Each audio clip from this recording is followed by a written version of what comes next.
Hello everyone and welcome to my quick coverage of the Mazda CX-30 Turbo. I've covered the CX-30 twice before and it's a subcompact that I am quite fond of. It's a nice vehicle to be in with a beautiful minimalist design and wonderful execution in materials and build quality. It might not have the most flashy of interior technology or be the largest in its space, but this is amongst the subcompacts that I recommend the most to people when they're shopping in this segment.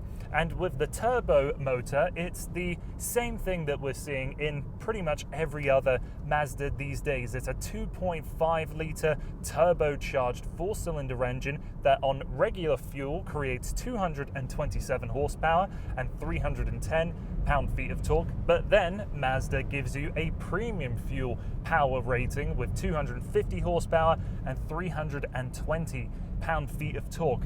The CX-30 is based on the same platform that underpins the Mazda 3 sedan and hatchback, and just like with those two vehicles, if you go with the turbo, you are exclusively mated to the all-wheel drive system and the 6-speed automatic transmission. So really, if you're looking for this turbocharged engine, it comes in many different formats, and there's a few slight changes with the CX-30. Of course, adding in that turbo engine, there's a few visual changes. For one, you get larger diameter exhaust tips, black wing mirrors, and exclusive black rims, which are covered in muck. It's been a very wet, slushy day here in the valley. For that, I can only apologize for not capturing a video of this vehicle with it clean. Not only are there some visual changes, but Mazda says that the suspension is a little bit stiffer to accommodate the additional weight of the turbocharged engine, and I wouldn't say that I notice it being any more stiffer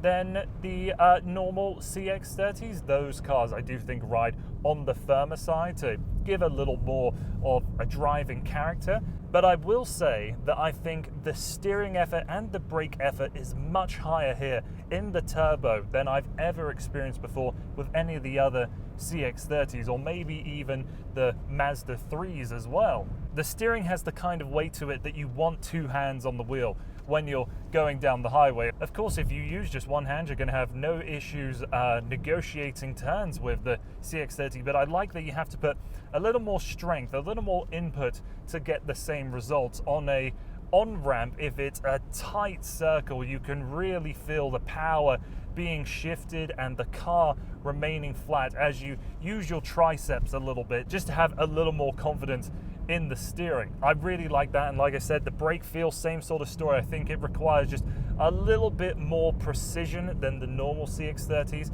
but this CX-30 Turbo, I think, is the only vehicle in this mainstream subcompact space, with maybe the exception of the Kona N, that offers a driving character that car enthusiasts would want to go for if they didn't want the Mazda 3 sedan or the Mazda 3 hatchback. They wanted something a little more lifted, or perhaps they find the looks of the CX-30 a little more agreeable. Then this vehicle is one of the only choices you have in that regard. And to go up a level, the only thing I can think of that would be a fair comparison to the Mazda CX-30 Turbo would be something like the GLA 35 AMG or the X2 M35i, and those are vehicles that cost easily another $15,000 over this Mazda CX-30. So the upgrade in power is noticeable. You'll feel a little more connection through the steering and the brakes, and apart from the additional price that you'll pay for the CX-30 Turbo